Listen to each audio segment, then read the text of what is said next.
E aí galera, seja bem-vindo a mais um vídeo desse canal e hoje a gente vai trocar ideia com o Eric. E aí? Prazer ter ele aqui. Prazer, mano. Cara, muito obrigado. E esse vídeo a gente vai conversar um pouquinho sobre adoração, então você que é líder de adoração, já fica esperto aí, cara, que esse vídeo vai ser muito bom pra você.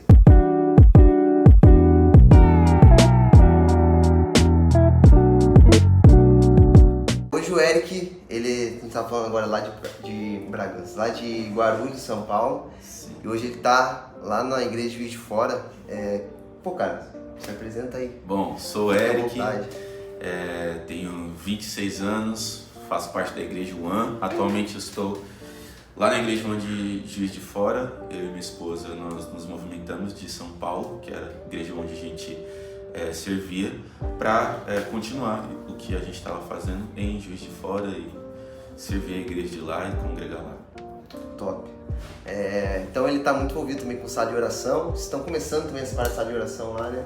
Assim, já existe há um tempo, mas a gente está começando a fundamentar de verdade agora. Assim, tem, sei lá, desde o ano passado, o ano tem começado a fundamentar melhor nossas salas de oração. Mas sala de oração funciona muito. Cara, mas dessa é uma parada eu cheguei. que eu sempre soube da One, que tinha uma sala de oração, mas não tinha, não é esse termo real assim, mas não tinha modelo, né? Porque tipo, a gente, por exemplo, Sim. tem um modelo arquitaço, a gente segue certinho. Sim.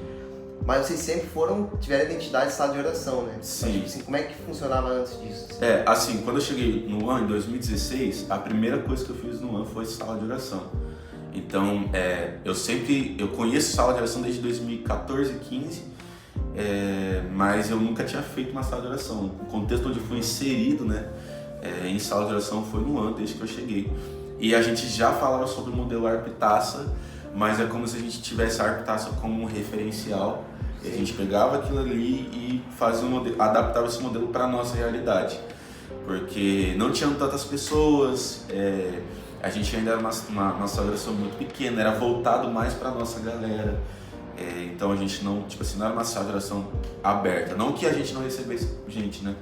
Mas tipo assim, a gente não se posicionava como uma casa de oração, né? Era uma sala de oração que funcionava já dentro de um sistema de igreja, né? Maneiro.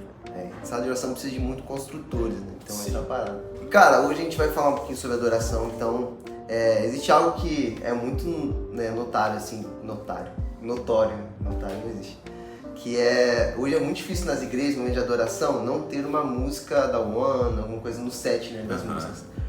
E eu sei que essas músicas, elas, não sei na parte de quantas, mas eu sei que grande parte das músicas são feitas a partir de momentos de espontâneo, né? Momentos proféticos e tal. E o que você faz um pouquinho sobre isso, cara? Até como que funciona a composição de vocês juntando essa parada do espontâneo.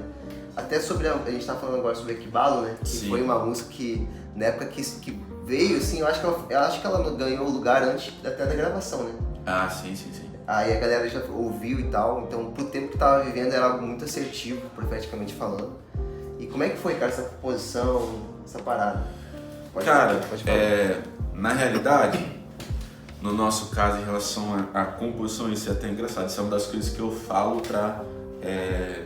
para incentivar a identidade da galera das equipes de louvor da igreja a fazerem parte da sala de oração, porque boa parte das nossas músicas elas surgiram nesse contexto também, né? Claro, de comunhões caseiras, né? Tipo, que a gente chama de 242 lá. Então muitas músicas surgiram nesse contexto, mas muitas e muitas músicas surgiram também no contexto de sala de oração.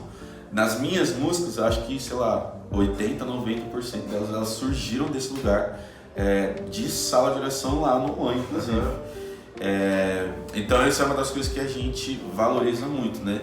Sim, a gente tem muita música que surge de momento espontâneo, onde a gente está junto, contemplando a Deus assim, e aí a gente começa a cantar, e aí de repente a gente tem um refrão ali, um coro e tudo mais, e a gente desenvolve isso em casa depois, mas a maioria das nossas músicas elas surgiram nesse contexto, né?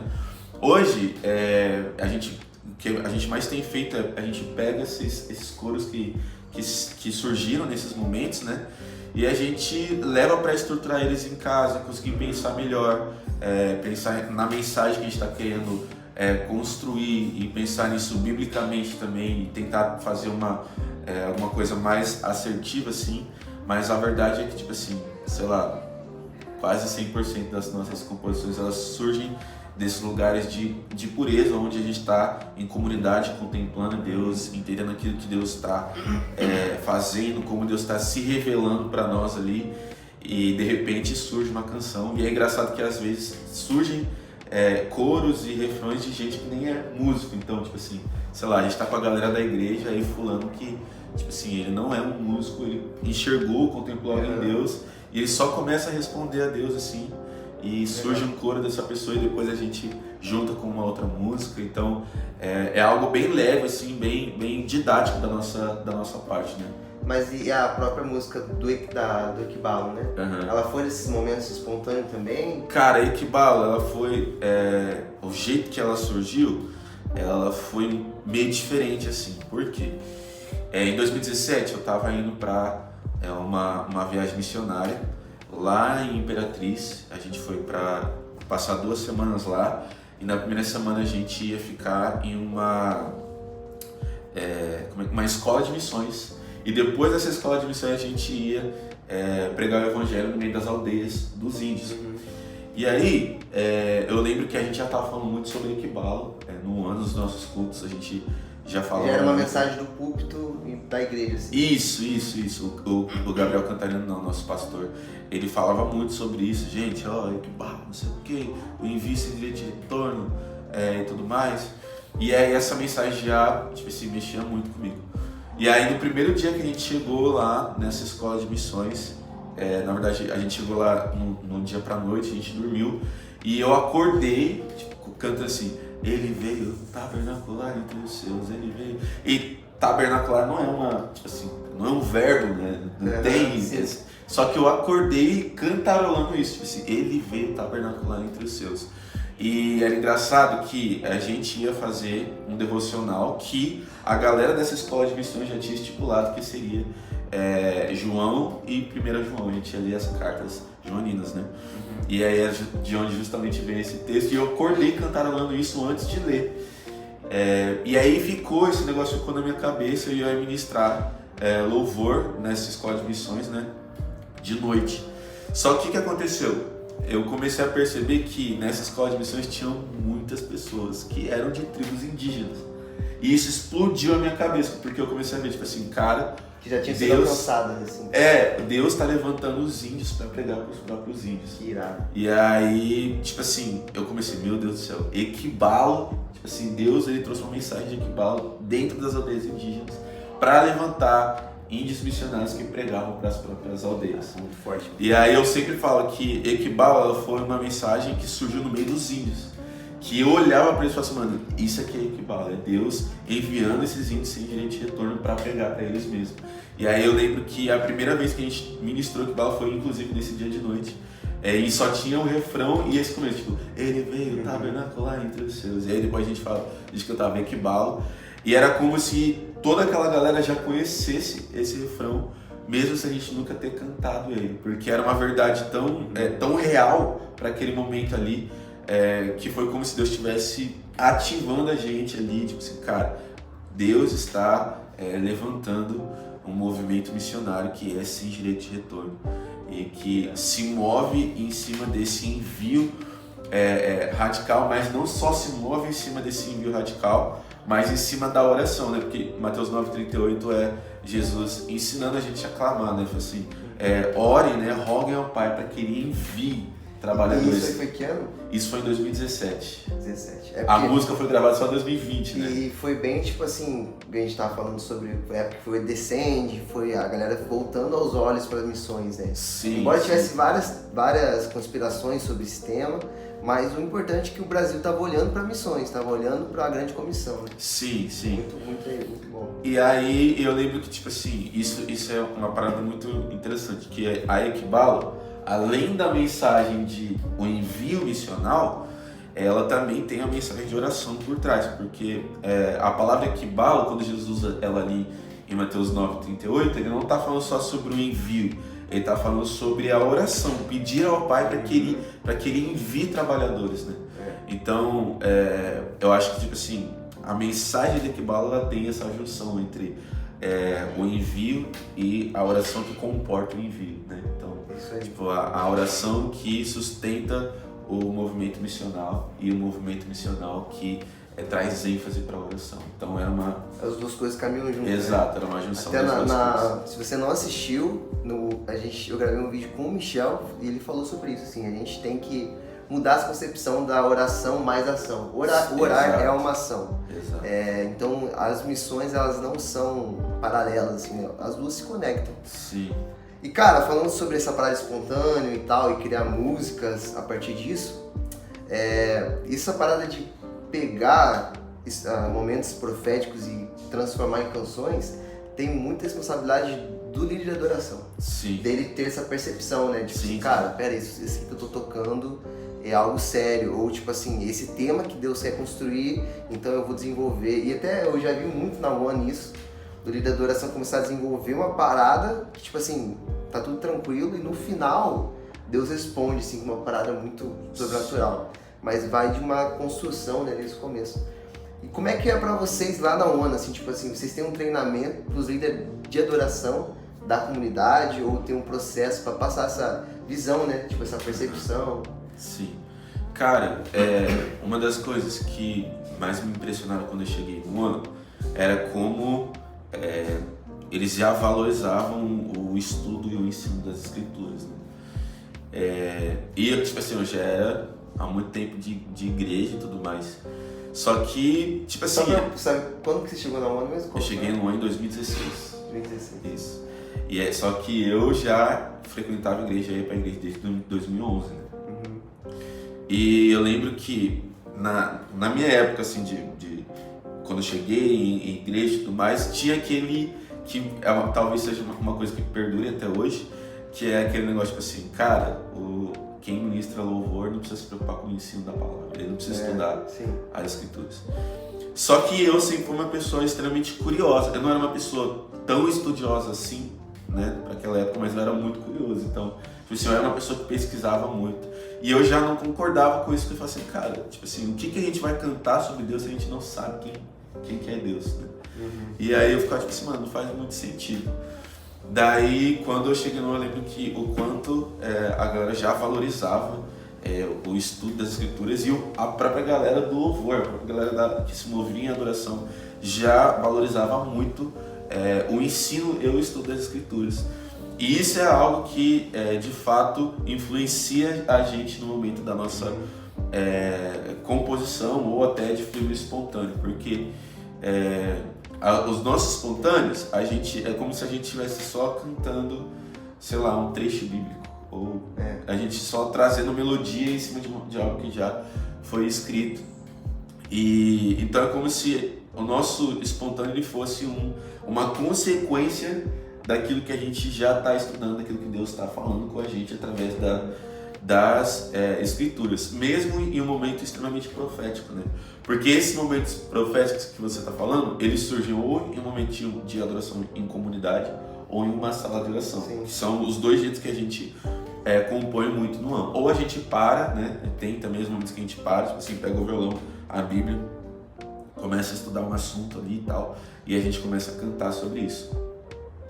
Mas de maneira geral, uma das coisas que a gente mais faz tipo assim, cara, o nosso momento de espontâneo é a gente deixar jorrar através da nossa vida de adoração aquilo que a gente já está estudando e aquilo que, tipo assim, Jesus está falando com a gente através das escrituras ou de um estudo de teologia e tudo mais. E é engraçado, né, que o One hoje ele está passando por essa fase onde a gente está se aprofundando muito teologicamente. Então as nossas músicas, o cunho das nossas músicas está ficando mais teológico, entendeu? Tipo assim, não é simplesmente só, tipo assim, um trecho da Bíblia cantada, mas tipo assim, um trecho da Bíblia cantada dissecado e tipo assim, trazendo uma mensagem teológica por trás, então... E a One sempre teve essa parada, tipo assim, até a própria Equibal, né? De trazer à tona algumas coisas bíblicas que a igreja não costuma ler e interpretar daquela forma. Sim. A gente tinha muito disso, tanto que tem várias músicas nossas que a gente precisa explicar o que a gente está querendo dizer. E eu não acho isso ruim, eu acredito no poder das músicas congregacionais no sentido que nós vamos conduzir a igreja a cantar sobre aquilo, mas eu também acredito em músicas que podem instigar a igreja a estudar as escrituras, porque, por exemplo, 2 Timóteo 3, Paulo vai falar para Timóteo que as escrituras são úteis para ensino, né? Para discipular a igreja. Então, se a gente canta as escrituras com profundidade, a gente também vai fazer com que a igreja estude aquilo. Então, não necessariamente todas as nossas músicas elas precisam ser congregacionais.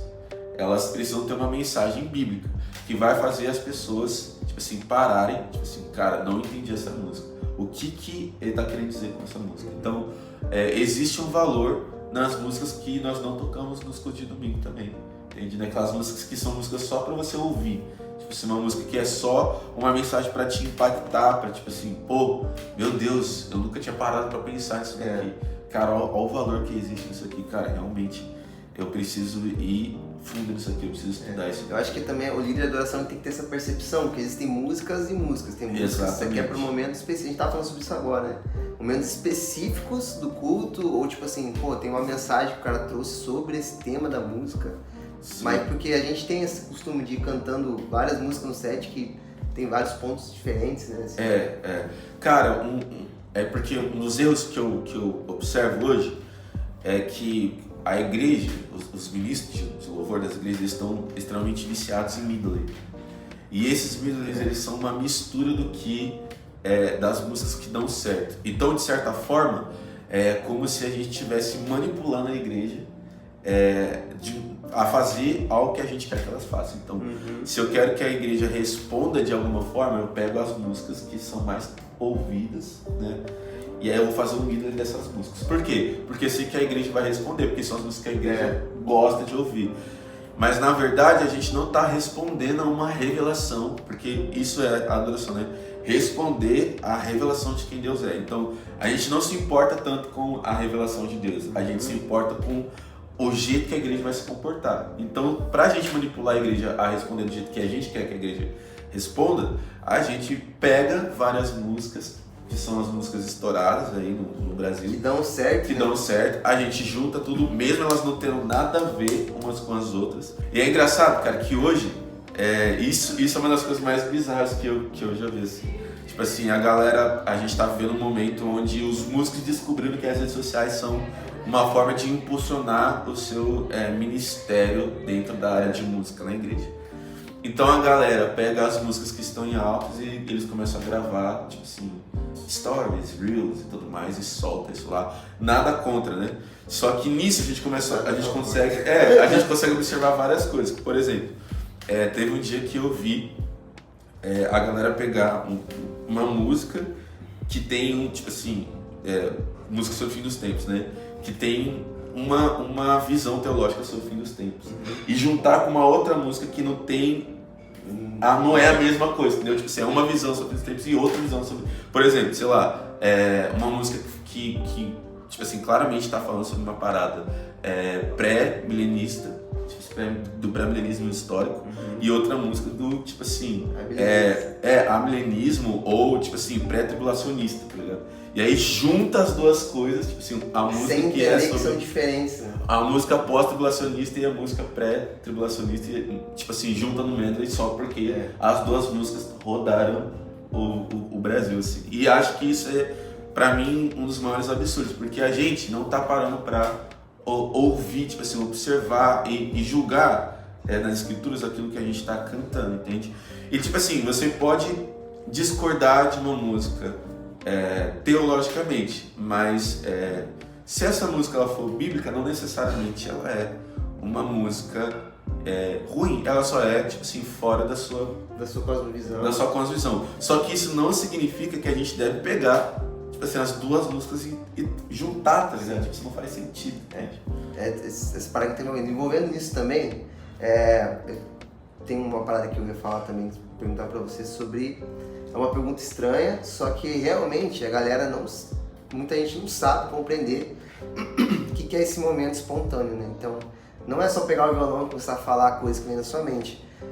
Fluindo de um profundo estudo bíblico, da pessoa querer cavar um texto, Então, como que você poderia dar dicas para líder de adoração que está assistindo a gente, para fluir esses momentos proféticos com segurança, assim?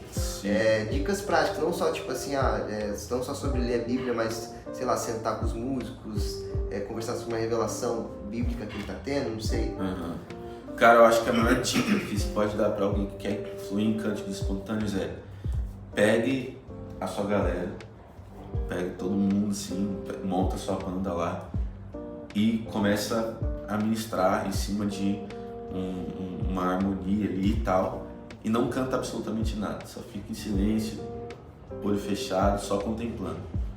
E aí, em algum momento vai surgir um cântico espontâneo, porque o cântico espontâneo não é simplesmente, sei lá, algo manjado que a gente canta, tipo assim, eu já tô com uma letra na cabeça, eu já vim pensando nisso, eu vou cantar. Também pode ser, isso não é errado, né? Mas o cântico espontâneo, ele surge de um momento onde, tipo assim, cara, a gente tá ali ministrando e a gente começa a entender, a conceber uma parada de Deus e fala assim, mano, Deus é santo, nossa, Deus é santo. E aquilo, tipo assim, atinge a gente de tal forma que a gente começa a cantar sobre a santidade de Deus. E não necessariamente uma letra pronta, a gente começa a cantar, tipo assim, sei lá, numa melodia diferente, ou sobre a santidade de Deus, e não necessariamente só a palavra santo, né? Mas a gente começa a cantar sobre coisas que, assim, expressem essa santidade de Deus. Então, eu acho que um dos maiores inimigos do cântico espontâneo é a pressa e a vontade de fazer alguma coisa acontecer. Porque pode ser que às vezes você queira fazer um cântico espontâneo e você não consiga fazer e tá tudo bem. A gente não precisa fazer disso uma fórmula, entendeu? Não necessariamente o cântico espontâneo é a melhor forma de se compor. Mas a gente precisa deixar que o Espírito mova no nosso meio através de cânticos espontâneos, né? Então... porque a gente romantiza também, eu vejo que, tipo assim, cara, o cântico espontâneo é algo que é bem produzido, muito bem completo, só que existem vezes que você vai cantar uma frase tão simples, mas com muito poder de Deus. Até essa parada assim, ele é santo. Tem vezes que você vai cantar sobre isso, vai ser tão simples, mas com muito poder de Deus, porque foi realmente gerado, né? A gente fala que o canto espontâneo e profético também é um anseio da alma, que você está lendo ali a Bíblia, e a tua alma grita assim, pela busca, né? Pela forma que você tem por Deus. Sim. Cara, isso é muito interessante, porque por que é tão necessário você estudar as escrituras, né? Você quanto músico, por que é tão necessário você estudar a Bíblia? Porque a gente não tem nada contra a gente cantar aquilo que a gente está sentindo em relação a Deus, né?